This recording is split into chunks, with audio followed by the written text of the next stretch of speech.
Buen día, comunidad educativa. Mi nombre es Santiago Mora Martínez.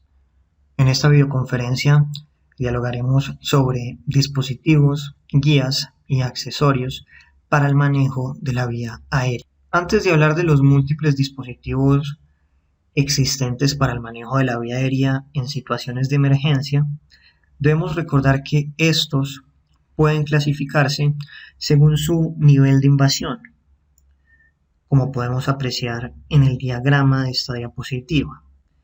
Dentro de los menos invasivos nos encontramos la máscara facial, seguida de instrumentos cada vez más invasivos, como los instrumentos laringofaringios, los dispositivos supraglóticos, el bloqueador esofágico y, finalmente, el tubo traqueal. Dentro de los dispositivos extraglóticos, considerando que estas herramientas pueden clasificarse también como extraglóticas, supraglóticas e infraglóticas, nos encontramos a los dispositivos laringofaringios, por ejemplo, el SALT o el TULIP.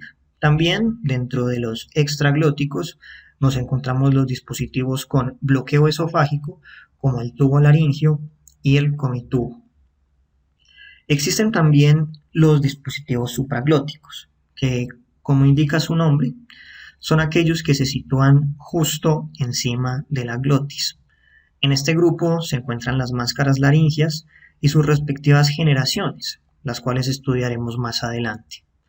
Finalmente, más invasivo que todos los dispositivos previamente enunciados, nos encontramos al tubo endotraqueal u orotraqueal, dispositivo que sigue siendo el estándar de oro para el manejo de la vía aérea. De hecho, es el único dispositivo infraglótico no quirúrgico. Sin embargo, a pesar de que es el estándar de oro para el manejo de la vía aérea, objetivamente, el porcentaje de proveedores de salud entrenados adecuadamente en el manejo de la vía aérea es escaso. Por ende, la intubación es un procedimiento que se asocia con múltiples riesgos y es necesario conocer los otros dispositivos existentes en el mercado y descritos por la academia. Como dato de interés, según la literatura, a partir de la curva del aprendizaje, para que un intubador tenga un éxito superior al 95%, debe haber realizado previamente 127 intubaciones. Además, para no perder la pericia, esta actividad debe realizarse constantemente. Todos estos dispositivos tienen algunos beneficios, algunos inconvenientes, y a medida que vaya transcurriendo la presentación, vamos a hablar un poco sobre sus indicaciones, cuáles son los pacientes ideales para determinado dispositivo, en qué pacientes no es recomendable utilizar alguno de ellos, entre otros apartados. Empezaremos a hablar de los dispositivos menos invasivos, dando inicio con el dispositivo bolsa, válvula, mascarilla, debido a que se encuentra disponible en todos los servicios donde se atienden pacientes. Un dispositivo bolsa, válvula, mascarilla se compone de una bolsa que funciona como una cámara de aire y un conector para el paciente. Este conector va asociado a una máscara, la cual debe sellarse herméticamente al rostro del paciente para disminuir las fugas, o en su defecto este conector va a acoplarse a un tubo endotraqueal en caso de que el paciente se encuentre intubado. El conector del paciente es un dispositivo que consta de una válvula unidireccional para el paciente, un puerto expiratorio y un puerto de conexión para el afectado. De esta forma, permite el suministro de un volumen de aire cuando el reanimador aprieta la cámara de aire o la bolsa. Todo lo que acabo de comentarles se puede ver esquematizado en la imagen de la pantalla. En cuanto a las válvulas, que son el componente primordial de estas herramientas, estas válvulas son unidireccionales. Estas válvulas unidireccionales o válvulas unidireccionales de no reinhalación, que las van a encontrar en la literatura con la sigla VRN, deben combinarse siempre con bolsas autoinflables para que se puedan utilizar como dispositivos de reanimación. Estas válvulas se componen de un puerto inspiratorio y expiratorio y permiten la respiración espontánea o controlada. Las válvulas del paciente se utilizan para la ventilación con presión positiva con un dispositivo bolsa, válvula, mascarilla o un ventilador mecánico. En la mayoría de los casos, para minimizar el espacio muerto, las válvulas se van a situar cerca de las vías respiratorias del paciente. Por ejemplo, las válvulas AMBU se componen por dos aletas unidireccionales que están hechas con caucho de silicona y van a constituir una aleta inspiratoria y una aleta expiratoria. Esta válvula es muy interesante desde un punto de vista histórico, debido a que la válvula AMBU es la válvula de ventilación más antigua. A forma de curiosidad, estas válvulas tienen dos beneficios importantes y son básicamente que presentan un pequeño espacio muerto y también estos dispositivos tienen una resistencia baja al flujo. En la imagen 1 podemos apreciar una válvula AMBU tipo Mark III. En la imagen 2 podemos ver el mecanismo de esta válvula, tanto en la inspiración como en la expiración del paciente. Como ven, en la expiración podemos evidenciar como la válvula que inicialmente se había abierto para suministrar el aire en la inspiración se cierra. Otra válvula muy empleada es la válvula Laerdal. Las válvulas Laerdal, al igual que las válvulas AMBU, se utilizan con bolsas autoinflables. Tienen una particularidad muy interesante que vemos en pantalla, y es que estas válvulas tienen una forma de pico de pato o son una membrana labial constituida por un diafragma delgado y flexible y un anillo de silicona plano, como podemos apreciar en la primera imagen. La válvula pico de pato va a servir como válvula inspiratoria y se va a abrir durante la inspiración y va a chocar con un anillo de silicona plano que va a servir como válvula expiratoria y va a ser una estructura que se va a mover para poder cerrar el puerto de salida. En esta diapositiva, a forma de resumen, vemos algunas diferencias entre las válvulas. En el segmento inferior pueden apreciar la referencia bibliográfica del respectivo artículo, en caso de que les interese profundizar aún más en este tema tan apasionante. ¿Cuáles son los inconvenientes y los peligros de los dispositivos bolsa, válvula, mascarilla o de los dispositivos bolsa, máscara? Básicamente se pueden resumir en los siguientes. Primero, estos dispositivos requieren de una técnica específica para poder generar un adecuado sellado. Esta técnica es la maniobra EC, idealmente para disminuir al mínimo las fugas, debería realizarse una maniobra doble EC. Realizar esta maniobra no es fácil, tiene su grado de complejidad y si no se hace adecuadamente, el paciente no va a recibir ningún tipo de flujo. Otro aspecto a tener en cuenta es que para que estos dispositivos funcionen al máximo y logremos disminuir al máximo también la posibilidad de riesgos o de eventos asociados, el paciente debe tener un óptimo driving respiratorio. Esto debido a que las válvulas proporcionan un flujo muy insignificante de oxígeno cuando el paciente no logra abrir la válvula durante el ciclo respiratorio. Esto también se asocia con otro problema, y es que si las válvulas no se están abriendo adecuadamente, si el paciente no tiene un óptimo driving respiratorio, el aire expirado, que es un aire rico en dióxido de carbono o en CO2, va a empezar a acumularse en la máscara que a su vez va a empezar a funcionar como un reservorio de dióxido de carbono.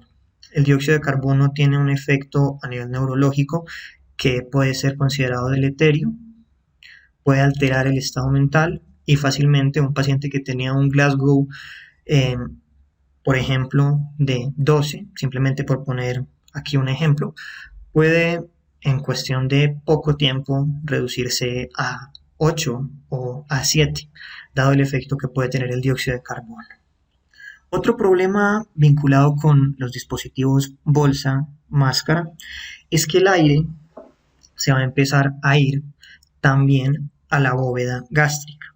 Va a llegar un momento en que ese aire va a vencer la resistencia del esfínter esofágico y esto va a aumentar significativamente la posibilidad de broncoaspiración.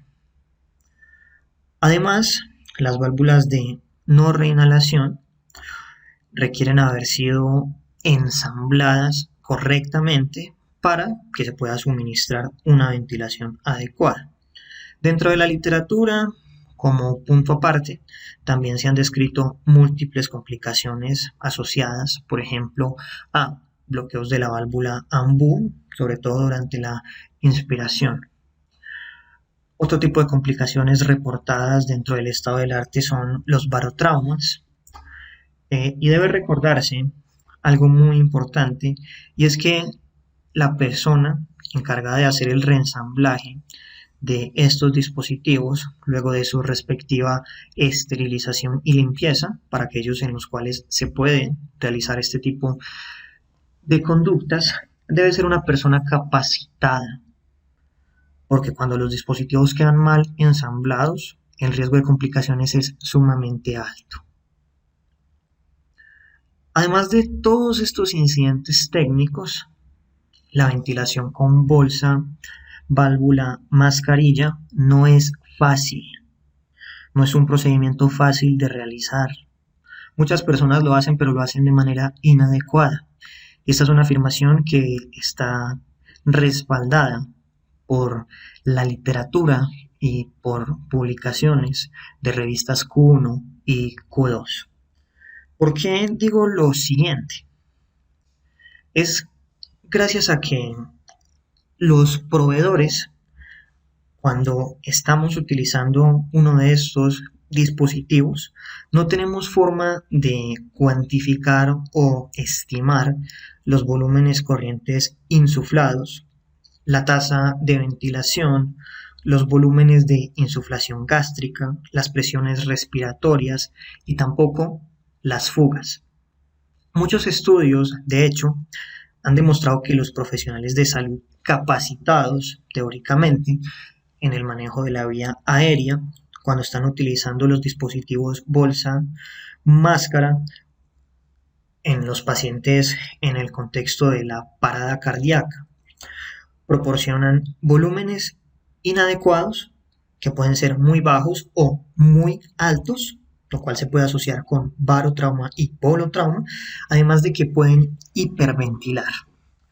Puntualizando, un estudio publicado por Aufderheit, que lo pueden apreciar en pantalla, y que fue publicado junto a sus colaboradores en Circulation, que es la revista oficial de la AJA, a pesar de que es un estudio viejo del año 2004, mostró que el personal médico de emergencias, estoy hablando de personal médico experimentado, hiperventilaba a todos los pacientes cuando utilizaba estos dispositivos con una frecuencia respiratoria de 37 más o menos 4 en un minuto, o sea, el doble de las recomendaciones.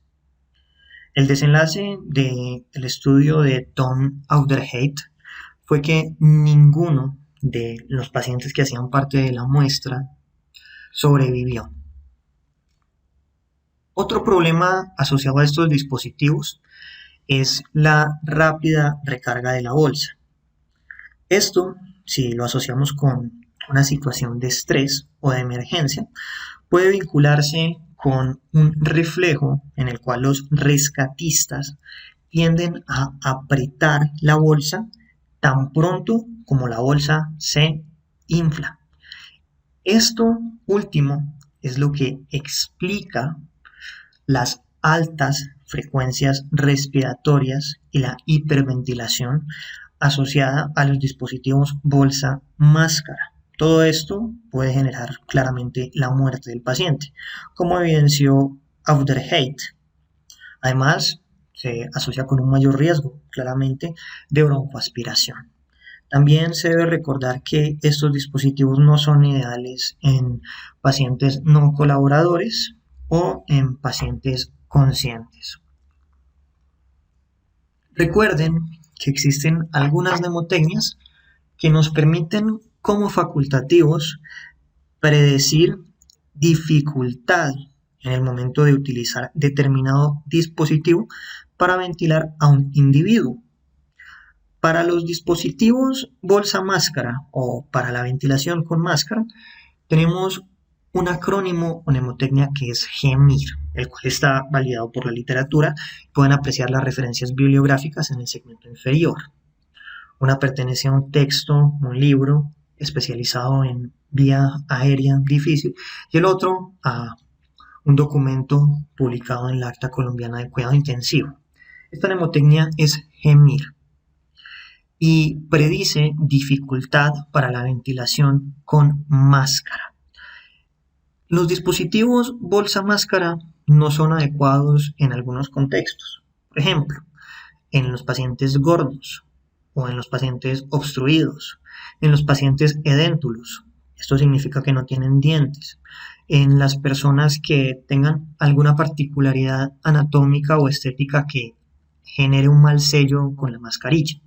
Ejemplo, los varones con barba. Per se, la barba disminuye el sello y aumenta las fugas. Además, la barba en los varones tiene una función en ocasiones como maquillaje, en el sentido de que muchos hombres utilizan la barba para poder esconder malformaciones morfológicas o para esconder algún tipo de defecto. Por ejemplo, la micrognatia o la macrognatia, que van a dificultar significativamente la utilización de dispositivos bolsa-máscara. Otro factor que está descrito en la literatura como un ítem que complica la ventilación con máscaras es la existencia de pacientes inelásticos con alguna patología que genere rigidez, ¿sí?, a nivel pulmonar, por ejemplo, o en los individuos que tienen la presencia de ronquidos dentro de sus antecedentes. ¿Por qué? Porque los ronquidos tienen una asociación con la apnea del sueño. Entonces, este tipo de población no es la población idónea para la utilización de dispositivos bolsa, válvula, mascarilla. Antes de hablar de los dispositivos supraglóticos propiamente dichos, mencionaremos a la cánula nasofaringea y la cánula orofaringea, empezando por la nasofaringea. En cuanto a la cánula nasofaringea, esta se utiliza para asegurar inicialmente la permeabilidad de las vías aéreas en una persona inconsciente, al igual que la cánula orofaringea. Son dispositivos que se utilizan solamente en pacientes inconscientes, nunca en pacientes conscientes. A diferencia de la cánula orofaringea, la cánula nasofaringea puede emplearse en los pacientes que conservan los reflejos de la pared posterior de la faringe. Estos dispositivos, como les mencioné, se tienen que evitar en los pacientes conscientes. ¿Por qué? Les pondré el siguiente contexto. Un individuo con un trauma cráneoencefálico, lo cual generó hipertensión endocraniana, se encuentra consciente en el momento de la atención extrahospitalaria. Durante el traslado se le pone una cánula orofaringea. El paciente está consciente aún, va a empezar a realizar reflejos. Va a empezar a realizar reflejos y este tipo de reflejos secundarios a la estimulación de la pared posterior de la faringe van a aumentar aún más la presión intracraneana, lo cual puede desencadenar en una herniación cerebral con la consecuente muerte del paciente. Retomando con las cánulas nasofaringeas, puntualmente estos dispositivos tienen que evitarse ante la sospecha de fractura de base de cráneo. Ejemplo, los pacientes que tienen la presencia de rinorraquia o de otorraquia o tienen algunos signos clínicos característicos como los que vemos en la imagen, signos de ojo de mapache o el signo de Battle, que es la equimosis a nivel retroauricular. Entre las complicaciones de la inserción de la cánula nasofaringea se encuentra la lesión de la cavidad nasal, las lesiones en la faringe, el sangrado o la aspiración. Respecto a la técnica, bueno, la profundidad a la que se va a introducir el dispositivo debe corresponder con la distancia que existe entre la punta de la nariz y el ángulo de la mandíbula. De esta manera es que nosotros escogemos el tamaño de la cánula. Antes de que se vaya a insertar, se tiene que comprobar si el tabique nasal del paciente es recto. Si no es así, hay que introducir la cánula por el lado en el cual los conductos nasales sean más amplios. Posteriormente, el tubo debe cubrirse con gel que va a permitir su introducción y el dispositivo debe introducirse cuidadosamente. La cánula, en el momento en el cual se vaya a introducir, debe tenerse en cuenta una particularidad y es que el extremo oblicuo debe ir dirigido hacia el tabique nasal. Para avanzar se puede girar lentamente el tubo con los dedos, se va avanzando hacia las profundidades de la cavidad nasal paralelamente a la base del cráneo. Esto es lo que explica por qué están contraindicados en los pacientes con fractura de la base del cráneo. Es decir, que la cánula, cuando nosotros la estamos introduciendo, la vamos a estar introduciendo como cuando se pone una sonda nasogástrica. Esto hasta que se alcance la profundidad deseada. Aspecto fundamental a tener en cuenta con las cánulas nasofaringeas. En las mujeres embarazadas, en los embarazos avanzados, las cánulas nasofaringeas no son buenos dispositivos. ¿Por qué?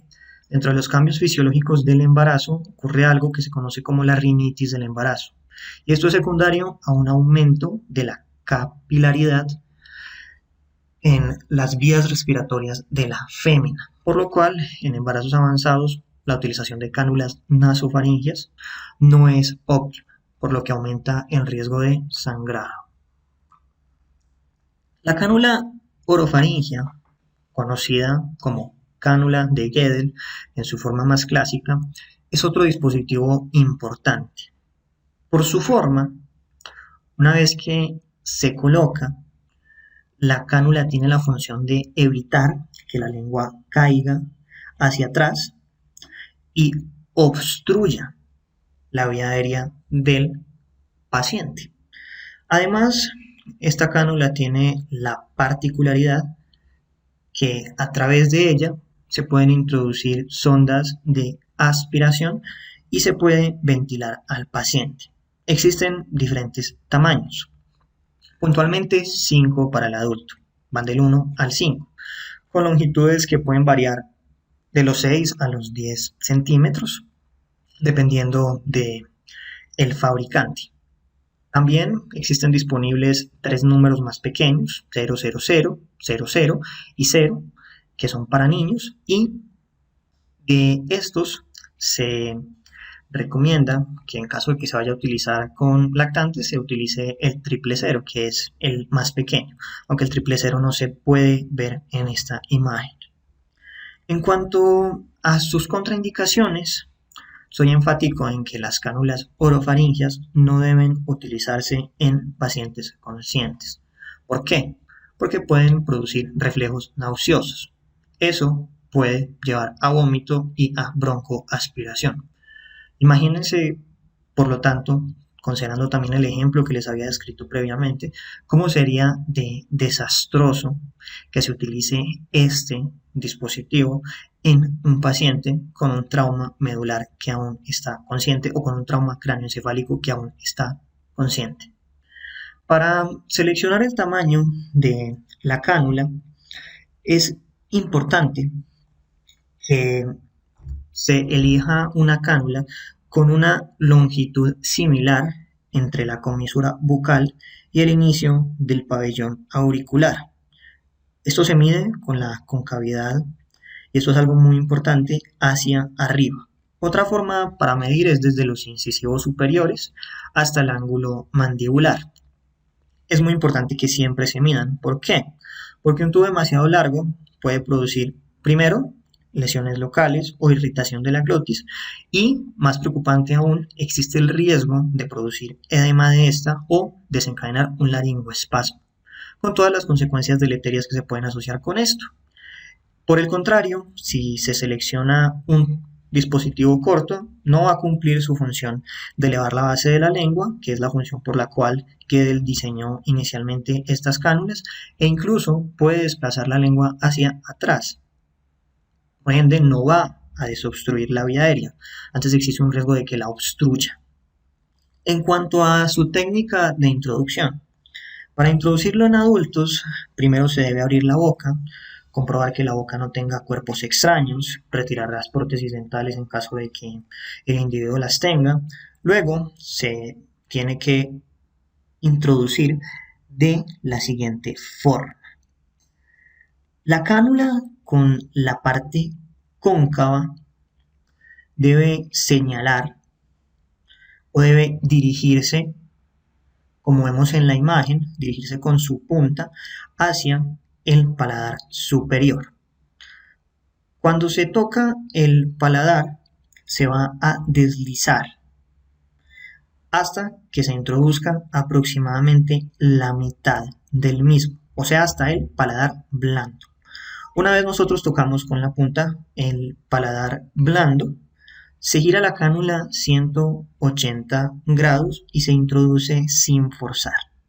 Mientras se va girando lentamente los 180 grados para poder ubicarlo en su posición final. En cuanto a los lactantes, para poder introducirla, se debe deprimir la lengua con un depresor y se va a introducir con la concavidad hacia abajo, a diferencia de lo que se hacía con el adulto, que la concavidad iba hacia arriba. En los niños, a diferencia de lo que ocurre con los lactantes, se introduce con la concavidad hacia arriba, al igual que en los pacientes adultos. Otro tipo de cánula orofaringia, diferente a la más conocida que es la cánula de Gödel, son las cánulas de Berman. Pueden apreciar las cánulas de Berman en esta pantalla. La gran diferencia es que las cánulas de Berman tienen fenestras. Recuerden que ante el uso de cualquiera de estos dispositivos, el paciente debe estar inconsciente o debe estar sedado, ¿sí? Otra cosa, no se pueden fijar con esparadrapo y tampoco se deben utilizar en pacientes con estado mental alterado. Vamos a continuar ahora con los dispositivos supraglóticos. Los dispositivos supraglóticos pueden clasificarse en aquellos que son de primera, segunda o tercera generación. O se puede adaptar a la clasificación propuesta por Timerman de primera generación, segunda generación, supraglóticos para la intubación y bloqueadores esofágicos. Hablaremos de las generaciones en las siguientes diapositivas. Antes de continuar, deben recordar que, a pesar de su existencia, el estado del arte recomienda idealmente no emplear estos dispositivos para intubar a ciegas, porque existen algunos supraglóticos que son supraglóticos para la intubación. Sin embargo, debido al alto riesgo de fallo cuando se utilizan, el estado del arte actualmente no recomienda que se empleen para intubar a ciegas. Es preferible, en caso de que se vayan a emplear con la finalidad de intubar, que esos dispositivos se usen como canal para intubar con fibroscopio. De estos aspectos hablaremos más adelante en otros segmentos de esta serie de videos sobre vía aérea. En la clasificación planteada por Timerman, no se hablaba de dispositivos de tercera generación, como pudieron evidenciar previamente. Sin embargo, actualmente sí se considera la existencia de dispositivos de tercera generación. Estos son dispositivos que no presentan manguito para hinchar la cazoleta y que mantienen la presión por sí mismos. En otras palabras, los supraglóticos de tercera generación son dispositivos autopresurizables. En este grupo encontramos, por ejemplo, la máscara laringea IQ SP. El SP hace referencia a self-pressure y la máscara laringea Vasca Mask. Continuaremos con un grupo de dispositivos muy interesantes, las máscaras supraglóticas. Estas, como habíamos enunciado, se dividen por generaciones. Hablaremos de la que es conocida por todos, la más antigua de todas, la máscara laringea clásica. Máscara laringea clásica, la cual fue inventada por el doctor Archie Brain, que es un renombrado anestesiólogo británico. Y Archie Brain diseñó la primera máscara laringea y la logró introducir en el mercado en el año 1988. La máscara laringea desde un inicio fue un producto eficaz, además de que es un producto que ofrece ventajas significativas a otros métodos empleados para el manejo de la vía aérea, la ventilación, la respiración y el rescate durante procedimientos quirúrgicos o situaciones de emergencia o diferentes tipos de intervenciones. La máscara laringea es un dispositivo bastante sencillo de usar. De hecho, de todos los dispositivos, incluso de los dispositivos bolsa, válvula, mascarilla, la máscara laringea es uno de los dispositivos que tiene la más pequeña curva de aprendizaje. De hecho, la curva de aprendizaje de las máscaras faciales es mayor a la curva de aprendizaje de la máscara laringea clásica, pero de la clásica, porque existen muchos tipos de máscaras laringeas. Las vamos a describir más adelante. Como les estaba comentando, este es un dispositivo de fácil uso. Se consigue en presentación reusable y en presentación desechable. Es un dispositivo que tiene la particularidad de que se encuentra para todos los grupos etarios y que viene en múltiples tamaños. Es mucho más fácil de insertar en comparación al tubo orotraqueal y el periodo de desarrollo en la curva de aprendizaje es mucho más corto en relación a otros dispositivos. A pesar de todos estos beneficios que les estoy comentando sobre la máscara laringea tiene un problema y es que no protege, al menos en su versión clásica, ante la broncoaspiración. Para insertarlo, lo primero que se tiene que hacer es lubricar la respectiva máscara. Luego se ubica la cabeza y el cuello del paciente en una posición neutra y el dispositivo se va a avanzar contra el paladar blando y el paladar duro. Debe tomarse, según la técnica clásica descrita por Archie Brown, como si la máscara laringea tratara de un lápiz. Se va a avanzar hasta que se encuentre una resistencia y en el momento en el que se encuentre una resistencia se va a inflar el neumotaponador según una fórmula muy sencilla. ¿Cuál es esa fórmula? Tamaño de la máscara menos 1 multiplicado por 10. El resultado va a dar en cc. Por ejemplo, nosotros le ponemos una máscara laringea 4 a un paciente.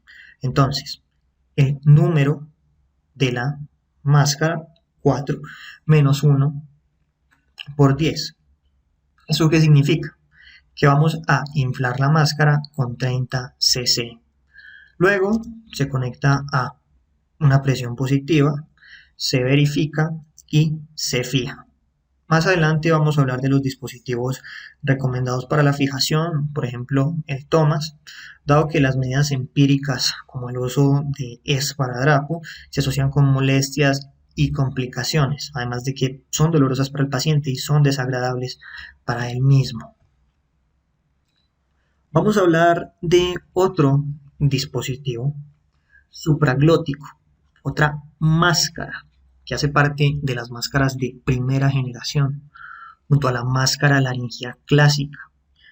Este dispositivo se conoce como máscara perilaringea. La vía aérea perilaringea Cobra, abreviada en la literatura como Cobra, PLA, es un dispositivo que salió al mercado en el año 2003. Es un dispositivo de uso único y viene en 8 tamaños. Se puede utilizar en neonatos y también se puede utilizar en pacientes con pesos de más de 140 kilogramos. Tiene una cabeza de plástico que es blanda, que está diseñada para localizarse en la hipofaringe y poder sellar. A nivel de su superficie anterior se ubica a nivel de la entrada de la laringe. Como podemos apreciar en esta diapositiva, en su parte proximal tiene un balón inflable que eleva la base de la lengua y ayuda a sellar la orofaringe. Por su forma, tiene su nombre, porque parece una cobra. Este dispositivo no es un dispositivo propiamente bueno. ¿Por qué? Por ejemplo, un estudio que fue realizado en adultos y que sus autores fueron Cook y Lowe, se tuvo que suspender prematuramente ya que hubo 2 casos de broncoaspiración durante cirugías de bajo riesgo, en los cuales se emplearon estos dispositivos. A pesar de lo que les estoy comentando, hay otros estudios en adultos que demostraron un desempeño similar al comparar este dispositivo, la máscara perilaringea Cobra, con la máscara laringea clásica, que fue la que habíamos mencionado en la diapositiva previa. La literatura también ha reportado otros aspectos importantes que debemos tener en cuenta, como el uso de presiones de fuga más elevadas con la Cobra en comparación con las máscaras laringeas clásicas o en comparación con otras máscaras laringeas. Además, no existe una evidencia sólida para sustentar una ventaja clara de la máscara Cobra frente a la máscara laringea clásica. Por lo cual, hasta el momento, se sigue prefiriendo este dispositivo, la máscara laringea clásica, sobre la máscara perilaringea Cobra. En caso de que quieran profundizar en el estudio que les comenté sobre Cook y Lowe, pueden apreciar la referencia bibliográfica en este segmento. Ahora vamos a hablar sobre dispositivos de segunda generación. Aquí podemos encontrar algunos dispositivos que en teoría son útiles para la intubación. Vamos a hablar entonces de la máscara laringea Fast Track, que es otro dispositivo que fue diseñado por el genio Archie Brown. Recuerden que Archie Brown fue el mismo individuo que diseñó la máscara laringea clásica. Junto a su equipo diseñaron esta máscara que salió a la luz en el año 1997. Esta máscara es el resultado de la búsqueda de la intubación a través de la máscara laringea clásica de manera ciega. Este dispositivo tiene varias diferencias en cuanto a las máscaras de primera generación descritas previamente. Primero es que la máscara laringea Fast Track tiene un mango metálico, tiene un tubo rígido preformado, tiene un elevador para la epiglotis, además de que tiene un estabilizador para avanzar el tubo orotraqueal por dentro de la máscara. Esta máscara tiene una particularidad y es que es una máscara que se puede esterilizar y es una máscara que está hecha de silicona y permite el paso de tubos de hasta 8 French, o sea, tubos de un tamaño significativo.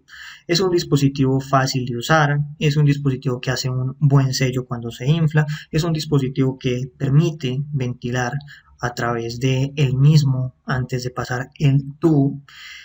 En cuanto se pone, eh, es un dispositivo que va a tener múltiples aplicaciones y va a permitir que luego de que se rescate al paciente y se ventile, se pueda realizar una intubación. Bueno, ¿cómo se pone? Como todos los dispositivos, se tiene que lubricar. Se debe lubricar principalmente en su cara anterior con un gel hidrosoluble. Luego se debe poner la cabeza y el cuello del paciente en una posición neutra. El paciente, como ocurre con todos los supraglóticos, debe estar claramente sedado. Posteriormente el dispositivo se va a avanzar. Se avanza contra el paladar blando y duro y en el momento en el cual se encuentra una resistencia se infla el neumotaponador y se conecta a una presión positiva. Luego de que el paciente se ventile un poco, se haya verificado, en caso de que sea necesario, se puede avanzar un tubo orotraqueal. Estos tubos orotraqueales pueden ser de 7.5 hasta 8 French. Estos tubos se van a pasar ayudándose con el estabilizador que viene con la máscara. Luego de que se hace esto, se ventila y se verifica que haya quedado adecuadamente posicionado, se hace chequeo cruzado claramente, se retira la máscara mientras está estable el tubo para evitar pues que el tubo vaya a desplazarse y el paciente se vaya a extubar sin que ese sea nuestro deseo. Eh, para ello es importante que cuando el tubo esté estable se le quite el conector universal. Esto con el objetivo de que se pueda sacar la máscara sin desplazar el tubo. Luego nuevamente se pone el conector universal en el tubo orotraqueal y ya el tubo se conecta al ventilador o al dispositivo que vaya a dar presión positiva. Otro dispositivo de segunda generación muy importante es la máscara laringea ProSeal. La máscara laringea ProSeal es una modificación de la máscara clásica. Esta máscara se hizo pensando en los riesgos de aspiración. Tiene una particularidad muy interesante y es que tiene un canal paralelo al tubo de ventilación que, como podemos apreciar en este diagrama, sale por la punta de la máscara donde tengo el cursor y al salir por la punta de la máscara permite el paso de una sonda gástrica para poder aspirar el contenido del estómago. Es un dispositivo que, por ende, disminuye el riesgo de regurgitación y disminuye el riesgo de broncoaspiración. Para introducirlo, una vez el dispositivo está lubricado, el paciente está sedado, está ubicado en una posición neutra, como hemos mencionado en cuanto a la colocación de los otros dispositivos. El dispositivo se avanza contra el paladar blando y duro hasta que se perciba una ligera resistencia. Luego de eso se infla el neumotaponador, se conecta a presión y se verifica. En caso de que se requiera, se pasa la sonda gástrica por el canal y vamos a aspirar una vez que la sonda gástrica salga por este conducto o esta apertura distal. Caso de que tengan curiosidad, este hombre que ven aquí en pantalla es el doctor e inventor Archie Rain. Recuerden que estudiar medicina también va de la mano con estudiar la historia de la misma. Estudiar la historia de la medicina permite un abordaje estructurado de la materia, facilita la comprensión de la misma, nos permite entender el porqué de las cosas, la importancia del cambio, y por qué todo va evolucionando. Lo que era correcto hace unos años no es correcto ahora. Dentro de los dispositivos de segunda generación también nos encontramos a la máscara AirQ. La máscara AirQ fue inventada por el doctor Daniel Cook. Se inventó a inicios del año 2000. Esta máscara es un supraglótico que tiene múltiples similitudes con la máscara laringia, pero a diferencia de ella, gracias a su curvatura y gracias a su tamaño, permite intubar a ciegas. Para su inserción, se lubrica, el paciente se seda, el paciente se ubica. Posteriormente, al igual que con los otros dispositivos, se avanza contra el paladar blando y duro hasta que se sienta la resistencia, se conecta. Luego de que se haga este procedimiento a un dispositivo de presión positiva y se verifica la ventilación bilateral. Luego se fija, se retira su conector original, que en esta imagen se ve de color rojo, para poder pasar el tubo orotraqueal por dentro de la máscara. En ese momento se infla el neumotaponador, se verifica y se retira la máscara AirQ. Claramente, luego de que se retira, el tubo se fija. Vale la pena mencionar en cuanto a todos estos dispositivos que permiten la intubación a ciegas, que según el estado de arte actual no deben utilizarse como canales de intubación a ciegas, porque existe un riesgo que, dependiendo del texto, varía entre el 40 a 60%, otros autores dicen 35 o 30%, de que no se realice la intubación adecuadamente, sino que se intube el esófago, por lo cual se asocia con intentos de intubación fallida. Es mejor utilizarlos como canal para un fibroscopio. Otro dispositivo supraglótico muy interesante, es uno de mis favoritos, es la máscara laringia iGel. Es uno de los dispositivos más fáciles de emplear. La curva del aprendizaje es sumamente corta. Este dispositivo es una máscara con manufactura británica. Es un dispositivo que, como pueden apreciar, no tiene neumotaponador, y esto se debe a que sus materiales de fabricación se ajustan al tejido perilaringio del paciente. Además, tiene un conducto para ventilar y un canal que sale también a nivel distal, en un extremo distal, para el paso de una sonda gástrica, para poder realizar una aspiración, lo cual también disminuye el riesgo de la broncoaspiración. Algo muy interesante sobre este dispositivo es que también está diseñado para evitar que el paciente lo muerda o para que el paciente se haga daño. En su parte superior tiene una zona rígida para evitar que dañe el conducto de ventilación, pero se encuentra rodeada de un material un poco elástico o gomoso que evita que el paciente asimismo se lastime. Es un dispositivo que tiene la particularidad que puede ponerse velozmente, tiene una buena presión de sellado y de todos los dispositivos hasta ahora mencionados es el dispositivo que causa menos odinofagia. En algunas situaciones puede utilizarse como canal de intubación o como canal para fibrobroncoscopia. Su paso es sencillo, se pasa como las otras máscaras laringias, no requiere que se infle porque no tiene neumotaponador. Recuerden que por sus materiales se adapta solo al tejido perilaringio, y una vez se haya alcanzado esa ligera resistencia, simplemente se conecta, se verifica y se fija. Dentro de los dispositivos supraglóticos también podemos encontrar otros dispositivos que permiten el abordaje de la intubación a ciegas. Vamos a hablar entonces de una herramienta que fue creada pensando en los paramédicos y pensando en el ambiente extra hospitalario y en los APH. Es una herramienta que tiene una amplia utilización en paramédicos. De hecho, para ellos fue diseñado y en teoría cuando se inventó y cuando salió al mercado, este dispositivo permitía el abordaje de la vía infraglótica a ciegas. Ya vamos a ver que no es tan así. El nombre de este dispositivo es SALT. SALT significa Supraglottic Airway Laryngopharyngeal Tube. Es un dispositivo que mide 12 centímetros, tiene una curvatura hacia la punta y tiene un canal interno por el cual se puede dirigir un tubo en teoría, hacia la glotis.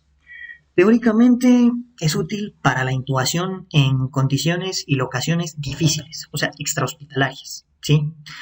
En maniquís parece haber demostrado ser eficiente y fue a partir de estudios realizados en maniquís que este dispositivo en un inicio, cuando salió al mercado, o en un inicio, cuando se empezó a hablar de ellos, empezó a recoger cierta fama, ¿sí?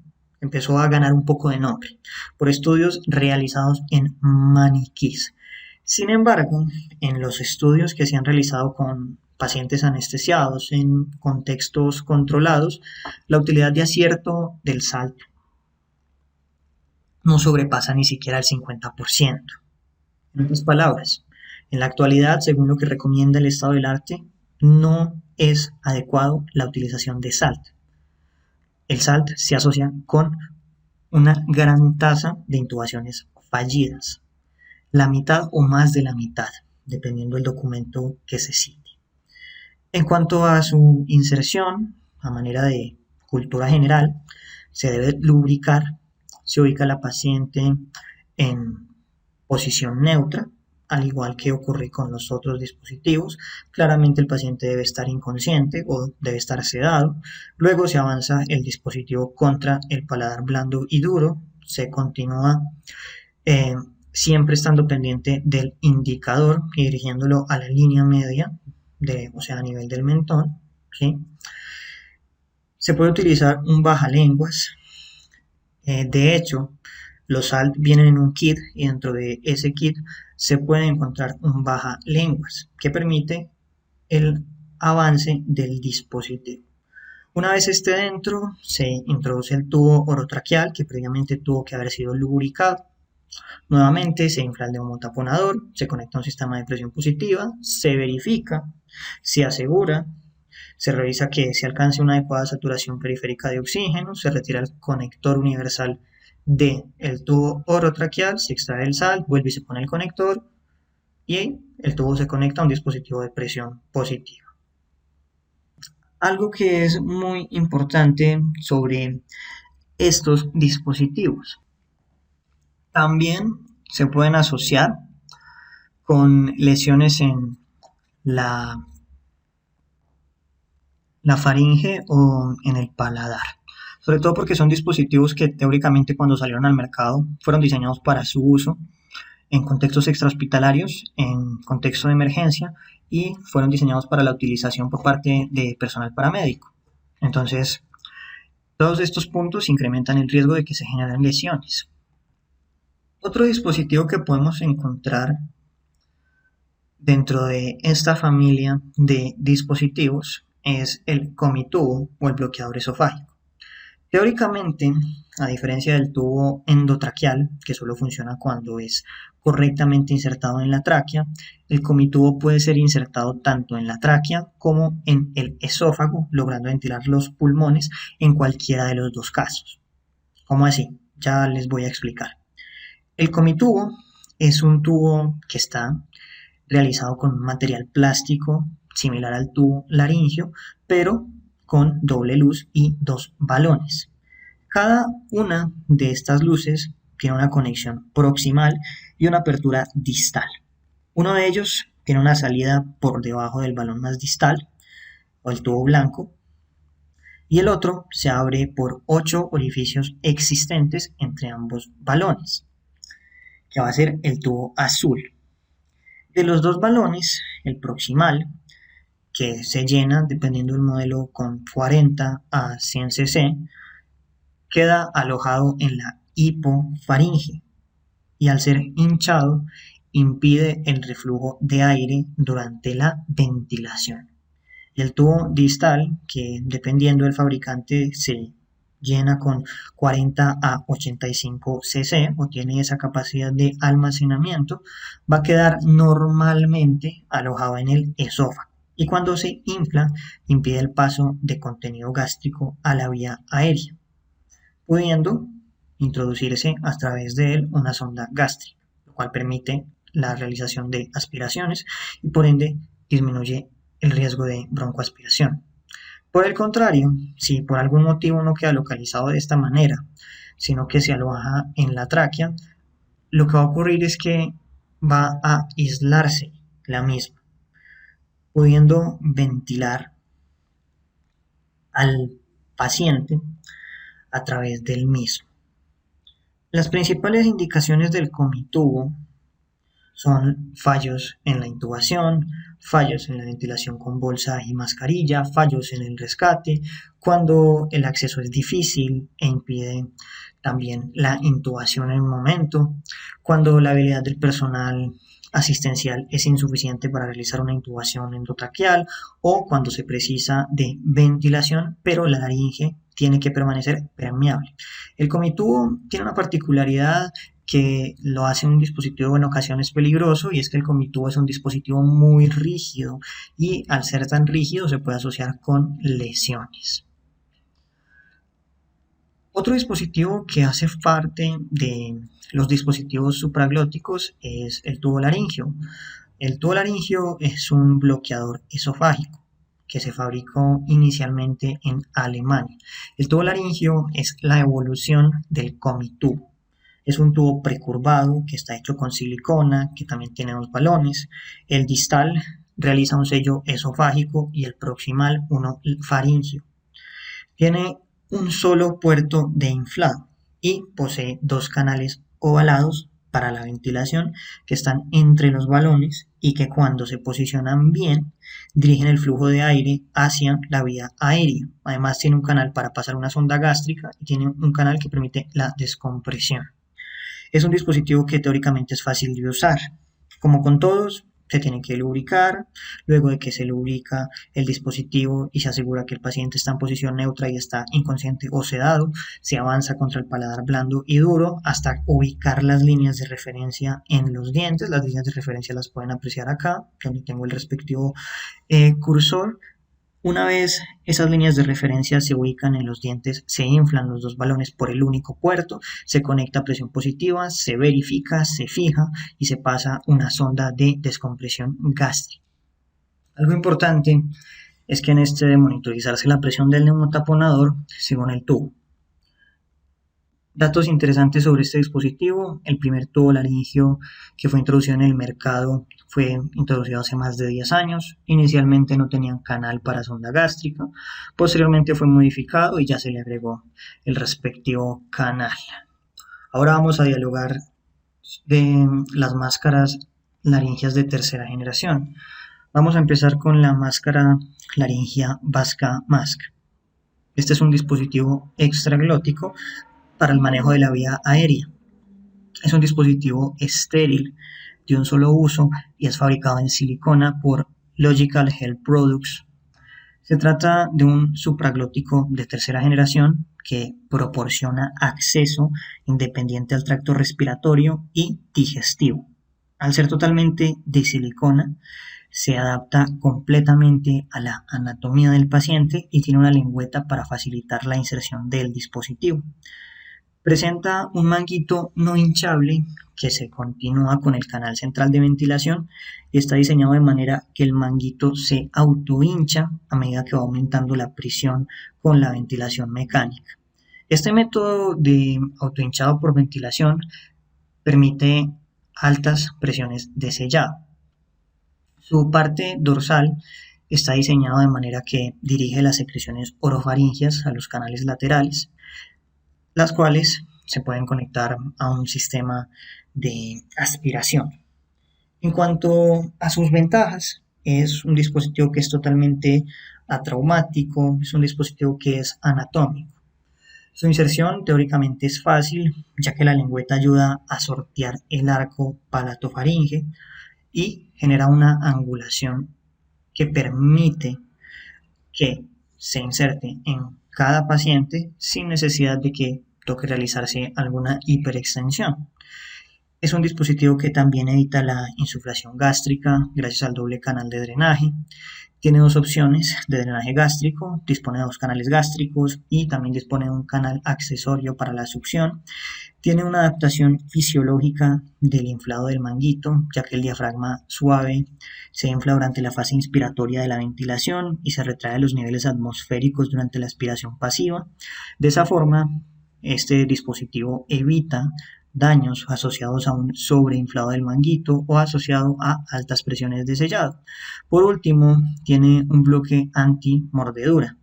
En cuanto a la colocación de este dispositivo, además de los mismos aspectos generales que se tienen en cuenta con otros supraglóticos, se debe tapar la apertura del conector de la vía con un dedo y sosteniendo la cabeza de la mascarilla con la otra mano, se coloca un dedo sobre la apertura de la vía aérea para sellarla. Luego se presiona durante 5 segundos para confirmar que no haya fugas en el dispositivo. En caso de que haya fugas en el dispositivo, pues no se puede utilizar. Si está bien, se debe lubricar abundantemente toda la mascarilla con un lubricante hidrosoluble y con la cabeza y el cuello del paciente en posición neutral y la boca abierta. Se sujeta la parte proximal de la máscara más firmemente entre el pulgar y dos dedos. Se empuja más allá de los dientes frontales hacia el paladar duro, evitando la lengua. Se puede tirar la lengüeta suavemente con el objetivo de ayudar a sortear la curva palatofaringea y se debe soltar la pestaña tan pronto como la punta de la máscara haya pasado la curva palatofaringea. Luego se debe asegurar que la mascarilla haya avanzado lo suficiente hasta notar la resistencia y en esta posición la punta de la mascarilla se acopla en la parte superior del extremo del esófago. Cuando se haga esto, se debe comprobar que la vía aérea esté despejada, ya sea por observación si el paciente está respirando espontáneamente o mediante una suave ventilación si el paciente está en apnea. De ser necesario, se retira la mascarilla muy lentamente, más o menos unos 3 a unos 5 milímetros hasta obtener una vía aérea despejada. En caso de que se prevé una regurgitación o es un paciente con un alto riesgo de regurgitación, la succión tiene que ser conectada al puerto de succión del dispositivo antes de que se vaya a insertar y se va a dejar funcionando continuamente hasta que la mascarilla esté colocada. Aspecto importante, esta succión debe estar funcionando de forma continua durante la retirada del dispositivo al final del procedimiento. Durante el procedimiento, la succión puede aplicarse de forma intermitente, en caso de que sea necesaria, para eliminar cualquier líquido o cualquier secreción. El mantenimiento de la aspiración continua durante todo el procedimiento no es recomendable. Debe ser una aspiración, como mencionamos, intermitente. ¿Por qué? Porque si se tiene una aspiración continua durante el procedimiento, existe un riesgo importante de que se pueda generar una odinofagia significativa. Otro dispositivo de tercera generación es la máscara AirQ-SP. Es una máscara que aparece en el mercado en el 2011, es desechable y al igual que su predecesora, se puede utilizar como canal para la intubación. La diferencia de la AirQ-SP con la máscara AirQ original es que no presenta ningún aparato de inflado. Por ello, no se puede hinchar, pero la presión en el manguito es autorregulable. Vuelvo y comento, todos los dispositivos de tercera generación son dispositivos autopresurizables. ¿Por qué? En el caso de la máscara AirQ-SP, ella incorpora una amplia apertura en la unión del tubo de la vía aérea y el manguito. Esto permite la comunicación entre ellos y permite que se autopresurice el manguito durante la ventilación con presión positiva. Es decir, a medida que se eleva la presión en el tubo, de la vía aérea durante la ventilación con presión positiva o la aplicación de PIP, el manguito se va presurizando de forma simultánea y en igual cantidad, y todo esto va a mejorar el sellado del respectivo manguito. La máscara IRQ-SP presenta un sistema de autoinflado mediante el cual el manguito se infla con la ventilación con presión positiva y se desinfla durante la expiración hasta el nivel de la PIP. De esta forma, esta máscara tiene algo muy positivo, y es que evita el paso extra de inflado del manguito tras la inserción y se elimina el problema del sobreinflado del manguito. Además consigue un buen sellado, es un sellado con baja presión, y algo que debemos mencionar es que el aumento de la presión del manguito solamente ocurre durante la fase de presurización de la ventilación, que es cuando se introduce aire al paciente. De esta forma se consigue que el sellado sea seguro, sea eficiente y sea un sellado de baja presión, a diferencia de los dispositivos que hemos venido mencionando previamente, que son dispositivos que en ocasiones pueden generar una alta presión. Esta presión, en el caso de la máscara IRQ-SP, la presión en el manguito va a variar sucesivamente entre la presión pico de la vía aérea, que debe estar entre 15 a 30 centímetros de agua, y esta bajada cíclica de la presión en el manguito va a reducir significativamente complicaciones como traumatismo en los nervios y las mucosas, que esto puede generarse en la utilización de otro tipo de mascarillas como las que hemos descrito. Esta máscara, la máscara IRQ-SP, también tiene un estilete para poder extraer la mascarilla y para poder dejar el tubo en caso de que se utilice para la intubación. En cuanto a la colocación, es similar a la IRQ clásica, se debe introducir el depresor como vemos en la imagen, luego ayudado por él se va a pasar la máscara, posteriormente se comprueba que la máscara pasó y se introduce el tubo a través de él. Luego se hace tracción mandibular y burp, se retira la máscara con ayuda del estilete y se fija el tubo. Otra máscara de tercera generación muy buena es la máscara Aura Gain. Es una máscara desechable que presenta un acceso gástrico, permite intubar y se acompaña de una curvatura anatómica que facilita su inserción. Este dispositivo tiene un manguito que garantiza presiones de sellado hasta 40 centímetros de agua. Posee un canal gástrico integrado, tiene un bloqueo de mordida, tiene un balón piloto, además tiene una particularidad y es que proporciona una indicación táctil del grado de inflado según una tabla que voy a mostrar un poco más adelante, puntualmente en la siguiente diapositiva. La máscara Ambu Aura Gain posee marcas de navegación para el uso de fibrobroncoscopio o de videoscopio y puede usarse también para la intubación. En cuanto a los aspectos procedimentales para ponerlas, antes de la inserción se recomienda que se desinfle completamente el manguito, de modo que esté plano y sin arrugas. Como siempre, tiene que aplicarse el lubricante acuoso estéril a la superficie posterior del manguito para facilitar la inserción. Se debe poner la cabeza del paciente extendida, el cuello en posición de olfateo. Y ya para poder introducirlo, este dispositivo se coge como se coge una flauta, o sea, con 3 dedos colocados sobre la parte plana del protector del conector y el pulgar en línea vertical sobre el protector del conector, el cual tiene una orientación anterior hacia la nariz del paciente. Este dispositivo se debe colocar de la siguiente manera: se coloca la otra mano bajo la cabeza del paciente. Una vez nosotros la sostenemos, empezamos a insertar la punta del manguito presionando hacia arriba y contra el paladar, y se debe aplanar el manguito contra el paladar. Se tiene que mirar cuidadosamente dentro de la boca con el objetivo de verificar que la punta del manguito esté correctamente aplanada contra el paladar antes de que continuemos. Luego se empieza a empujar suavemente la mandíbula hacia atrás con el dedo corazón para abrir la boca más, Cuando la punta del manguito esté correctamente colocada en la abertura de la boca, se continúa el movimiento haciendo girar la mascarilla hacia adentro. Esto se hace con un movimiento circular, presionando los contornos de la bóveda y del velo del paladar. Luego se hace avanzar la mascarilla dentro de la hipofaringe hasta que se note una resistencia clara. Todo lo anterior tiene que hacerse con mucho cuidado. Acá podemos ver las indicaciones de inflado, dependiendo del peso del paciente. También se habla de otro tipo de dispositivos. Algunos autores hablan de dispositivos de cuarta generación, pero la mayoría también comentan estos dispositivos que son vídeo supraglóticos como dispositivos de tercera generación. El Total Track es un dispositivo que fue hecho por el doctor Pedro Hacha. Su diseño previo había sido el AirTrack, el cual sirvió como inspiración para la fabricación de este. Según lo que hemos hablado, este dispositivo podría definirse como un supraglótico de tercera generación. Es un supraglótico que permite la intubación con una visión directa y una ventilación continua desde que el dispositivo es introducido en la boca del paciente.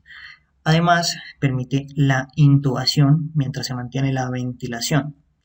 Otros autores lo consideran como un videolaringoscopio que permite ventilar mientras se realiza la intubación. Presenta dos partes diferenciadas, una desechable que se compone por la batería para la videocámara, la mascarilla para sellar la glotis, el canal para el tubo de aspiración gástrica, el tubo de aspiración de las secreciones internas de la mascarilla y el exoesqueleto rígido. La parte reutilizable es la microcámara con luz y el sistema antiempañamiento, el monitor de 2.5 para ver la glotis, la ranura para una tarjeta SD y la salida de video analógico para conectarlo a una pantalla externa. En cuanto a su inserción, es difícil. Es la combinación de una técnica de inserción de una máscara laringea asociada a una laringoscopia. Esto implica varias cosas y esto implica una serie de maniobras secuenciales orientadas a lo que se desee realizar. Inicialmente se inserta el dispositivo en modo máscara. Se debe deslizar el dorso de la máscara previamente desinflada y lubricada contra los paladares, lejos de la lengua y la epiglotis, imitando la inserción de una máscara laringea clásica. Para el modo intubación se cuenta con una pala curva que requiere un deslizamiento inicial de la pala adherida a la porción de la lengua hasta llegar a la vallécula o la fosa glosoepiglótica, con la técnica cerca de la lengua. Ello explica que tras el modo máscara se va a realizar una serie de maniobras con el objetivo de optimizar su colocación cuando se desee pasar de un modo a otro con el fin de conseguir la mejor vista de la glotis. Dependiendo del peso del paciente, el tamaño de la máscara es distinta. Viene en tamaño 3 y en tamaño 4. Tamaño 3 para pacientes con un peso entre 40 a 60 y tamaño 4 para pacientes con un peso de 60 a 100. Acá se encuentran también los tubos endotraqueales que pueden ser utilizados con el dispositivo dependiendo su modelo. Si es una Total Track 3 o es una Total Track 4. Las Total Track 3 reciben tubos hasta de 7.5 mm, mientras que las Total Track 4 hasta 8.5 mm. El volumen de hinchado aproximado de la número 3 es de 20 mililitros y de la número 4 es de 30 mililitros, técnicamente igual al cálculo que se realiza con las máscaras laringeas clásicas. Previo a hablar de la inserción y el manejo técnico del dispositivo, porque como el manejo es complejo lo vamos a ver con imágenes sucesivamente, mencionaremos sus indicaciones y contraindicaciones. Las principales indicaciones podrían ser situaciones no oxigenables, no intubables de urgencia, pero se precisa tener experiencia con el dispositivo, dificultad prevista de ventilación, por ejemplo, apnea obstructiva del sueño, obesidad mórbida. Otra indicación es la dificultad prevista de la intubación. Se puede utilizar como un dispositivo de rescate en pacientes con vía aérea difícil si se tiene experiencia. Se puede utilizar en intubaciones en pacientes con inestabilidad cervical, ya que permite mantener la cabeza en posición neutra en su inserción. Se puede utilizar para el aprendizaje en cirugía programada, se puede utilizar tanto en el medio intrahospitalario, quirófano, reanimación, UCI y urgencias, como en el extrahospitalario. Se puede utilizar también para realizar extubaciones con seguridad, fundamentalmente en casos de vía aérea difícil, bajo visión con el total track. En cuanto a las contraindicaciones, bueno, entre las contraindicaciones relativas se encuentran pacientes con más de un factor de riesgo, definido como regurgitación, vómito y posterior aspiración bronquial, ya que la aspiración de contenido gástrico es considerada la complicación más grave de su uso. Otras condiciones donde su utilización es controvertida son aquellos pacientes, por ejemplo, que tienen alguna patología en el sistema respiratorio, que tengan cambios en la complianza toracopulmonar o que tengan trastornos de la ventilación-perfusión que hayan sido previamente reconocidos. Puede ser también controvertida su utilización en los pacientes en los cuales no se puede abrir óptimamente la boca o que tienen una apertura menor a la recomendada por el fabricante, en pacientes que no se encuentren en el procedimiento que se le vaya a realizar boca arriba, en pacientes que no son colaboradores o en pacientes que están despiertos, pacientes que tienen alergia reconocida a los productos que componen la Total Track, pacientes con quemaduras o traumatismos de la región cráneo-maxilofacial. Esto último contraindica la utilización de este dispositivo, pacientes con patología en la cavidad oral, la laringe, la faringe, el esófago. Y como en todo dispositivo con asistencia óptica, la sangre, las secreciones o los cuerpos extraños no conforman una contraindicación, pero podrían interferir en la calidad de la visualización del sistema. El uso de este dispositivo es complejo, por lo cual vamos a ver, como habíamos mencionado previamente, imágenes del paso a paso. Lo primero que se debe hacer es deslizar el tubo, que en este caso es de color negro, y que contiene la cámara del videotrack dentro del canal central del contenedor de la batería hasta su posición final. Al hacerlo va a sonar un clic. Esto indica que está funcionando. Tras ello, se debe esperar 40 segundos aproximadamente para poder activar el sistema de anti-empañamiento y para poder preparar el sistema de grabación en la tarjeta SD. Luego, como vemos en las imágenes, se debe deslizar el tubo orotraqueal lubricado por el canal derecho de la pala flexible hasta que las marcas numéricas del tubo coincidan con las marcas colocadas en la cara anterior de la batería de la pala flexible.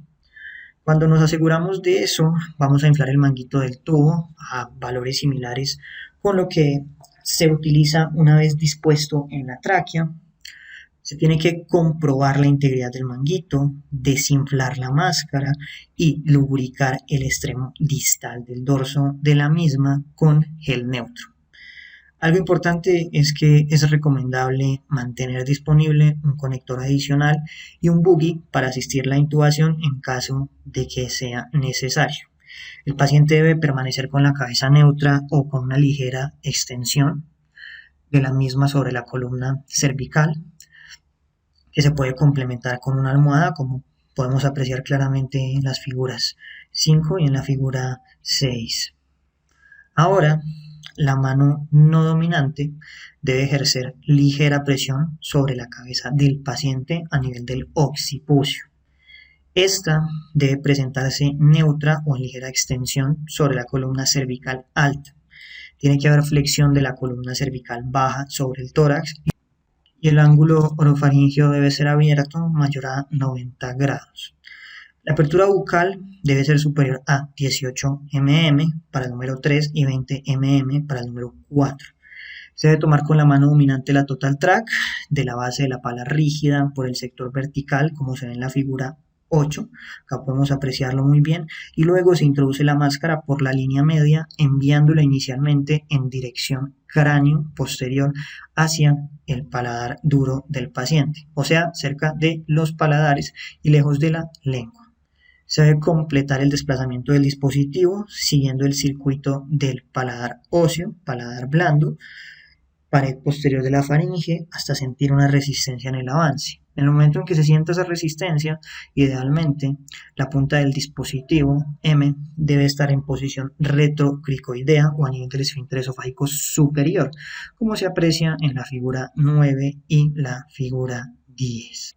Luego se debe proceder con el inflado de la máscara por su línea de insuflación, independiente hasta un máximo de 60 centímetros de agua o 20 mililitros desde una jeringa. Durante el proceso de inserción no debe haber resistencia al introducir el dispositivo. Si hay resistencia significativa, esto significa que algo se hizo mal. El inicio de la ventilación puede ser manual con una bolsa de reanimación o mecánica conectado al circuito de ventilación. Se deben revisar 6 aspectos que garanticen el funcionamiento y la colocación adecuada de la misma. Primero, ausencia de resistencia en la bolsa de ventilación durante la inspiración. Segundo, ausencia de ruidos de fugas a nivel del cuello del paciente. Tercero, expansión torácica bilateral a la inspección. Cuarto, auscultación positiva para campos pulmonares basales y apicales. 5. Lectura de la presión proximal generada por la ventilación a presión positiva. Sexto, presencia de al menos 3 capnografías con morfología normal. En la pantalla del dispositivo se debe observar la colocación correcta del mismo, expresado por la punta de la máscara o la punta M, orientada al esfínter esofágico superior, como se puede ver en la figura 11, e inmediatamente superior a la laringe. En caso de tener inconvenientes con el avance del dispositivo, el VideoTrack podría ayudar a identificar estructuras anatómicas para poder resolver el problema. La satisfacción en el modo ventilación es posiblemente la virtud más importante de un Total Track. Con este parámetro bajo control, todos los procesos restantes se van a realizar con márgenes de seguridad en cuanto a oxigenación arterial. Por ende, es una característica que puede distinguir este dispositivo de otros dispositivos y darle el derecho de formar un nuevo grupo dentro de la gama de dispositivos con asistencia óptica. La comprobación de la correcta posición de la máscara una vez se ha insertado el Total Track se desarrolla básicamente en 3 aspectos que los podemos ver escritos en esta diapositiva. El primero, por una serie de test clínicos que orientan hacia un buen funcionamiento y una buena posición anatómica. Segundo, por las capnografías. Y por último, el VideoTrack brinda información anatómica sobre la posición normal del dispositivo. Un Total Track que fue insertado adecuadamente debe presentar de distal a proximal lo que vemos en la figura 12. La punta de la máscara tiene que estar en posición retrocricoidea o a nivel del esfínter esofágico superior. Los brazos inflados del CUF lateralmente sobre los senos piriformes. El extremo superior o arco superior del CUF apoya sobre la porción faríngea de la lengua y el dorso del dispositivo sobre la pared posterior de la faringe. Se deben realizar test clínicos, como habíamos mencionado, para confirmar la posición y función del dispositivo. Estas pruebas son de fácil realización. Primero, test de fugas. Este especifica la calidad de sello entre brazo inflado del CUF y entrada a la glotis y se denomina calidad de sello orofaringeo. Segundo, test de compresión a nivel del hueco supraesternal. Este test se puede realizar en cualquier dispositivo supraglótico en el que su acceso gástrico finaliza en la punta de la máscara. En el adulto, el hueco supraexternal es coincidente con el espacio retrocricoideo y el esfínter esofágico superior. La presión suave con un dedo a este nivel, previa a la colocación de una gota de gel neutro sobre el extremo opuesto del acceso gástrico, hace oscilar el gel de manera coincidente con los pulsos de presión, indicando claramente que la punta se halla inserta sobre el esfínter esofágico superior, creando una anastomosis término-terminal entre el extremo del dispositivo y el esófago. Esto es lo que se denomina calidad de sello esofágico.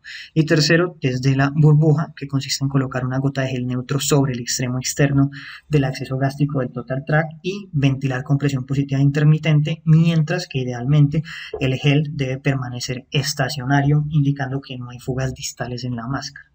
Este test tiene el significado clínico de expresar la separación de los tractos respiratorio y digestivo, aportando seguridad en su funcionamiento. También debe realizarse la inserción de una sonda gástrica a través del acceso gástrico que puede descargar el contenido gástrico residual de manera pasiva. Esto puede ser aire o secreción basal. El proceso de ventilación puede llevarse delante de manera mecánica también, con los test revisados y los ajustes del respirador adecuados para cada paciente. En caso de introducir la máscara y encontrar dificultad para ventilar, se debe iniciar la búsqueda de posibles defectos de la posición para corregir e iniciar la ventilación. Se debe tener en cuenta que la introducción exagerada de la máscara podría sacrificar parte o todo el canal de ventilación en el espacio retrocricoideo durante el avance a ciegas de la punta de la máscara hacia el esfínter esofágico superior. La misma puede enviar la epiglotis a una posición de doblada hacia abajo. Puede ocurrir la inserción accidental de la punta de la máscara en la vía aérea. Estas situaciones anómalas son situaciones que siempre deben ser rápidamente corregidas. Se han descrito maniobras de corrección para dispositivos supraglóticos, la maniobra de ascenso y descenso, que consiste en retirar ligeramente la máscara sin desinflar el cuff y volver a ingresar mientras se hacen intentos de ventilación hasta que la misma sea clínicamente satisfactoria y los capnogramas se hagan presentes. Esta maniobra mejora la exposición del canal de ventilación a la entrada glótica y elimina el doblamiento epiglótico en caso de haberse presentado. Del mismo modo, extrae la punta del dispositivo de la vía aérea. Independientemente de la causa que origina el defecto, esta maniobra mejora de manera satisfactoria la posición de la máscara y la ventilación del paciente. Algo a tener en cuenta es que si con el Total Track en una posición adecuada la ventilación es insatisfactoria, es importante descartar la presencia de un laringoespasmo. En caso de que sea así, tratarlo. Con el modo máscara controlado se puede definir si se utilizarán relajantes neuromusculares para abordar la intubación orotraqueal definitiva. En este tipo de control de la vía aérea, el videotrack requiere importancia, ya que es a su través que se pueden localizar las estructuras de la laringe y la glotis. Esta secuencia de imágenes puede ser grabada y registrada en la tarjeta de memoria que contiene el videotrack o ser vista en un monitor externo con fines docentes a través del cable y el adaptador suministrado por el fabricante, como se puede apreciar en esta figura, que es la figura 14. Para intubar, sin interrumpir la ventilación y mediante maniobras de optimización, se hacen movimientos desde la pala rígida de ascenso vertical con pequeños retrocesos y avances del dispositivo hasta obtener la mejor visión glótica, que se define como la glotis en el centro de la pantalla. Para insertarlo, se tiene que proceder a deshinchar el manguito del tubo orotraqueal para permitir su descenso y deslizamiento hasta su posición final, como podemos apreciar en esta imagen. Algo importante es que no se aconseja descender el tubo hasta no haber conseguido la mejor vista posible. Cuando el tubo está en posición final, se infla el neumotaponador, se verifica con chequeo cruzado y con capnografía. Sin embargo, falta el último paso. El último paso es la extracción del Total Track del paciente. Existen varias formas para retirar el Total Track. Si no está indicado o no se desea hacer una extubación monitorizada bajo visión continua y continuar el despertar por vía supraglótica en un solo paso, se puede retirar la Total Track y la Videotrack dejando el tubo endotraqueal en su lugar. Debe tenerse precaución de leer el número del tubo endotraqueal a nivel de la comisura para no modificar su posición durante la extracción. Y se tiene que verificar que se puede separar el conector de 15 milímetros del tubo endotraqueal. Primero se debe retirar el conector del tubo, luego se debe deslizar el dispositivo hacia los pies del paciente, manteniendo fijo el tubo hasta que el mismo pueda ser rescatado a nivel de la boca del paciente. Se tiene que extraer totalmente el Total Track y luego reconectar para continuar con ventilación traqueal. Si hay necesidad de visualizar las cuerdas vocales y su estado funcional tras el inicio de la ventilación espontánea en la recuperación del paciente, se puede retirar inicialmente el videotrack y luego la pala rígida desechable, quedando dentro del paciente la pala flexible desechable. En este caso se puede hacer una verificación visual de la extubación, reinstalando el videotrack y manteniendo al paciente con ventilación supraglótica hasta la extracción final del dispositivo. La extubación monitorizada con Total Track requiere dejar la pala flexible desechable dentro de la boca del paciente. Esto permite inflar nuevamente la máscara, desinflar el manguito del tubo y elevarlo a la posición de ventilación. También facilita mantener la ventilación supraglótica y extraer la pala flexible una vez el paciente complete la emergencia de la anestesia. Algo importante es que el videotrack puede conectarse durante todo el tiempo en este procedimiento. En caso de no poder concretar la intubación durante 1 o 2 intentos a pesar de haber obtenido la mejor visión glótica. Se cuenta con opciones adicionales coayudantes para conseguir intubar al paciente con éxito, entre ellos el buggy. Para ello se debe poner una pieza en T, que es un conector en codo suministrado por el fabricante, que va sobre el conector estándar del tubo endotraqueal. Luego se asciende el dispositivo a la posición de ventilación supraglótica y se avanza una guía buggy lubricada que suministra el fabricante por dentro de la luz del tubo, y sin detener la ventilación se desliza suavemente la guía y bajo visión continua. Este buggy se introduce a través de las cuerdas vocales dentro de la luz traqueal, como se puede ver en la figura de la pantalla. Luego se debe descender el tubo guiado hacia la tráquea para iniciar la ventilación intratraqueal. También está disponible la opción de ayudar a la intubación guiándola con un fibrobroncoscopio hacia su destino definitivo. Esto último se hace en caso de fallos con los métodos descritos previamente, sin dejar de ventilar a través del conector en forma de T. Algunos trucos útiles que pueden facilitar estas maniobras es deshinchar la máscara laringea si se necesita mayor capacidad de maniobra para ver mejor, o utilizar un tubo de menor tamaño en caso de que haya una pequeña resistencia. Recuerden que la utilización de supraglóticos en pacientes con restricción de la apertura oral, alteraciones de la vía aérea, rigidez cervical o pulmonar u obstrucción de la vía aérea no es óptimo ni es adecuado, debido a que existe una dificultad latente en cuanto a la ventilación. Sin embargo, recuerden que el estándar de oro para el manejo de la vía aérea es la intubación orotraqueal, sea por laringoscopia o videolaringoscopia. También, ya para finalizar, existen múltiples intercambiadores y guías que pueden emplearse para la intubación o la extubación en caso de que el paciente esté intubado en esófago o esté bien intubado, pero el tubo orotraqueal se dañe y se deba realizar un intercambio. En esta diapositiva vemos el Exman, que se puede emplear en la intubación difícil y es de un solo uso según su fabricante. El de la imagen que vemos acá es de DCD Products, cuenta con la característica de tener marcas de grabación y una punta rígida preformada. Esta guía es elástica, semirrígida, de aproximadamente 60 centímetros y a nivel distal tiene una angulación de más o menos unos 40 grados. La flexibilidad de este dispositivo puede incrementarse con precalentamiento local. Sirve para introducirla en la tráquea en intubaciones difíciles y luego, a través de ella, introducir el tubo endotraqueal. El que vemos en pantalla es el FROVA, que es más largo que el Leishman, mide hasta 65-70 centímetros. Se introduce a través del tubo colocado en el paciente para luego extubarlo. Para utilizarlo, se introduce en el tubo, se deja fijo, se extrae el tubo y a través de la misma guía se puede introducir un nuevo tubo, del mismo modo que se hacía con el Leishman. Este dispositivo está perforado y tiene adaptadores para poder aportar oxígeno en caso de ser necesario. También dentro de la literatura pueden encontrar el catéter de intubación, que se utiliza con fibroscopios menores o iguales a 4 milímetros. También los estiletes o las guías de intubación maleables, que tienen una punta traumática y que pueden ser reutilizadas al ser sometidas a procesos de esterilización en autoclave. El METI también es otro dispositivo que podemos mencionar, tiene un alambre interno flexible y sirve para lo mismo que los dispositivos previamente enunciados, el intercambiador de tubo propiamente, que lo podemos apreciar en esta imagen. Y para finalizar también existen fijadores de tubo, por ejemplo el Thomas. Debe recordarse que idealmente deben utilizarse estos fijadores comerciales. ¿Por qué? Porque son atraumáticos, a diferencia de la utilización, por ejemplo, de esparadrapo, que es una conducta primitiva que puede ser dolorosa y que puede lesionar la piel.